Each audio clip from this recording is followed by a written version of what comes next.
Another trend in graphic design that starts in the late 1970s is sometimes called the New Wave. The term comes from the punk music scene, and it sometimes refers to late 1970s electronic pop music, as well as the punchy and colorful graphics of that era. In graphic design, it becomes associated with a type of diluted mainstreaming of punk culture.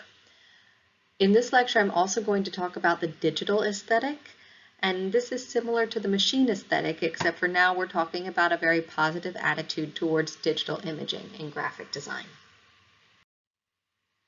One of the leaders in both New Wave and digital aesthetic design is April Greiman.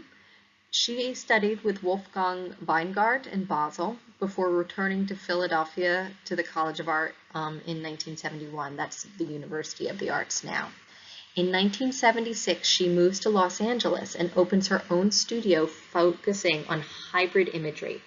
This is a synthesis of digital technology with traditional hand-drawn practices. She's really among the first to integrate the personal computer into her creative work. And it's really, at this point, no graphic design schools are teaching students to use computers in their design. And so for her to take this computer and start integrating it into design was really revolutionary. This is a poster that she made for an exhibition at the Museum of Modern Art. The exhibit was called The Modern Poster. And what she does here is she takes these digital elements and combines them together. So she has a swirl going around the center that describes the golden ratio, but then this plane coming out into the space of the viewer, this is made using digital imaging.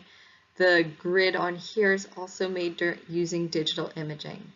There's elements of this that should sort of remind you of international style, right? Because it's asymmetrical and the text is flush left. But overall, she's sort of poking fun at that, even as there were probably international style objects in the exhibition. So it's this knowing reference. Elements of this should remind you of Cassandra. It's sort of like she's collaging these different things together. And in the same way that the Cassandra has this very positive view of train travel with including like the photograph of the train wheel there, this digitally produced poster has a similarly positive attitude towards computers and the type of imagery they can produce. And then you have to compare it with Wolfgang Weingart's poster for this is for an exhibition called the Swiss poster. And she actually studied with him in Basel, so you can see the influence. The difference though, the poster on the right was made using entirely traditional hand-drawn techniques. The one on the left was made using a computer. And of course we know that Greiman's technique is where the future was at that point. Nowadays, graphic designers do learn some hand-drawn techniques, but it's not nearly as important as the type of computer illustration and digital imaging that they need to master. So this is a time when typeface is revolutionized because you can now produce typeface in digital form. So Zuzanna Licko designed what she called the Emperor typeface. This was one of the first bitmapped fonts, and you can see here the different ways that you can expand it. One challenge with digital typeface is that when you expand it, it doesn't always hold its form quite right. You can see that the size 8 font looks much cleaner than the size 19.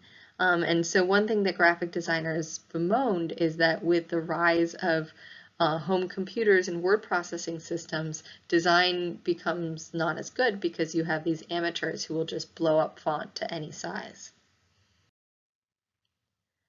The last thing I want to talk about is this poster that April Greiman made for Design Quarterly in 1986. It's 2 by 6 feet, and it's actually her. So this is her body.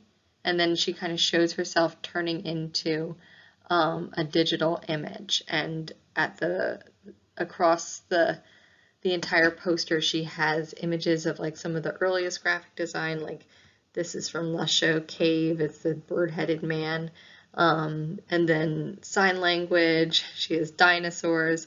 And it's sort of a way of thinking about the evolution of communication and graphic design. So this was in a magazine that many graphic designers were reading in the 1980s, and so it's a way of really advertising that the digital aesthetic is something we should embrace.